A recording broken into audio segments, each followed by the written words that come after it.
بسم الله الرحمن الرحيم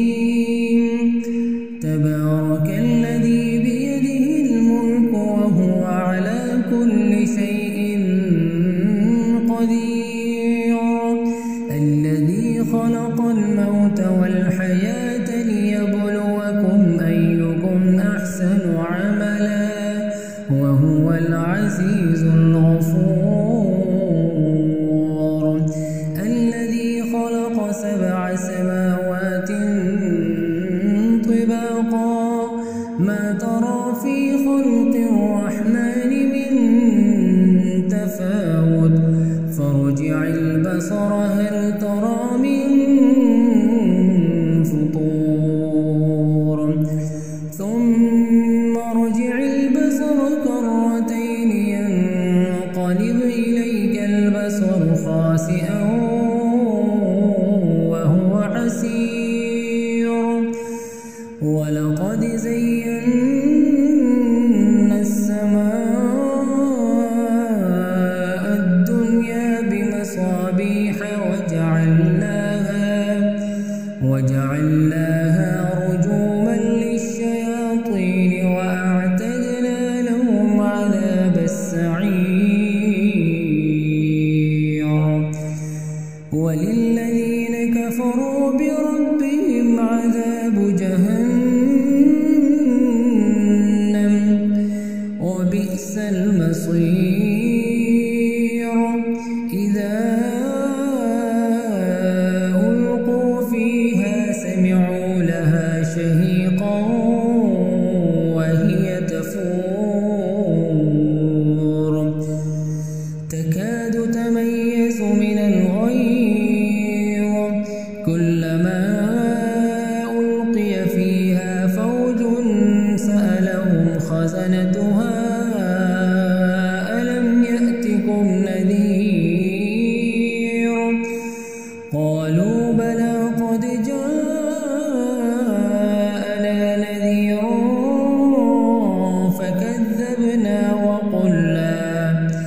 فكذبنا وقلنا ما نزل الله من شيء إن أنتم إلا في ضلال كبير وقالوا لو كنا نسمع أو نعقل ما كنا في أصحاب السعير فاعترفوا بذنبهم فسحقا لأصحاب السعير إن الذين يخشون ربهم بالغيب لهم مغفرة وأجر كبير وأسروا قولكم أو اجهروا به إنه عليم بذات الصدور ألا يعلم من خلق وهو اللطيف الخبير هو الذي جعل لكم الأرض ذلولا فامشوا في مناكبها وكلوا من رزقه وإليه النشور أأمنتم من في السماء أن يخسف بكم الأرض فإذا هي تمور أم أمنتم من في السماء أن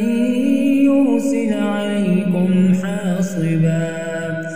فستعلمون كيف نذير ولقد كذب الذين من قبلهم فكيف كان نكير أولم يروا إلى الطير فوقهم صافات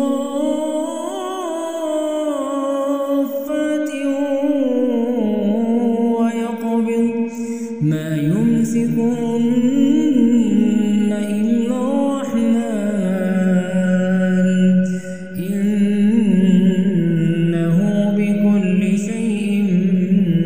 بصير.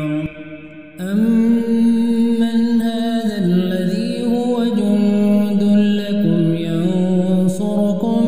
من دون الرحمن إن الكافرون إلا في غرور.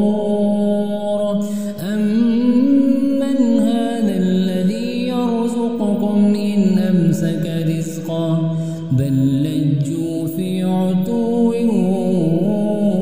ونفور. أفمن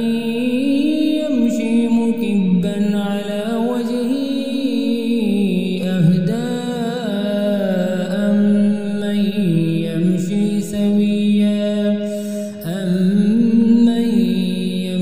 سويا على صراط